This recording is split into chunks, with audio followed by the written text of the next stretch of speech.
Key features of OpenCart Auto Switch Language and Currency Extension. Detects customer location automatically. Auto switches language and currency by country. Provides a personalized, localized experience. No manual changes needed for users. Makes product details easy to understand. Improves user experience and conversions. Easy to install and supports multiple countries and themes. Hi guys, this is module understanding video of auto switch currency and language module on OpenCart. So first we have to install the module here. To install the module, you should have a correct directory login on your FTP. On the right side, you should have your store directory, and the right side on the left side, you have the local directory. Here you will find the module, and you have to go into module folder. You will find the two files OC mode and upload. You have to go on the upload and select all the files. Drag it to your right side. Make sure that on the both side you are having the same files so that when you will drag, they will overlap and install the module successfully. Once the installation is completed, you have to go on the here. You have to upload the OC mode file, click on the upload, go to the modules on your local, and upload it here. Once the OC mode is uploaded, go to the modification tab and refresh so that OC mode get updated here and clear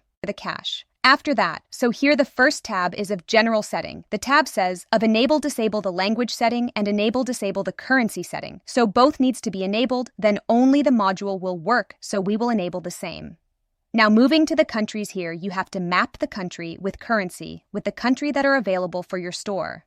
So in my store, I am having the 4 countries for the same 4 language and 4 currency as well. Now I have added the currency according to my country. For the France, I have added euro. For India, I have added US. For Spain, we are having euro, and for US, we are having the US dollar. Now go to the refresh the page on the front end. Here we have to just change the language. We have changed it to English. And now you can see in English we are having the US USD currency. So it has been changed now, and we have changed it to the French. And so, as you can see in the module, we are having a listing of Indian country for the India country. If the store country will check, if the store will set the IP with the country, it is India, then it will set the store currency with the pound sterling. So now let's check on the front end. Right now, my IP is belonging from India, and the language of my store is English. The automatic currency that is being shown for my store is pound sterling. Now let's check delete this and create a new one. You can also delete from listing in case you want any of them for India. If the language is French, then the currency should be of euro. Now go to the front end and check the currency is of store. As you can see, when the current country of the store is in French, then the currency will belongs to the euro. So right now the country is being set with India, and the currency belongs to it euro. So your store, if the IP checks with India, then the store currency will automatically shown as euro. This is how the auto switch language and currency module works for the OpenCart store. It will automatically change the currency if your IP tracks with the mapped country. Thank you.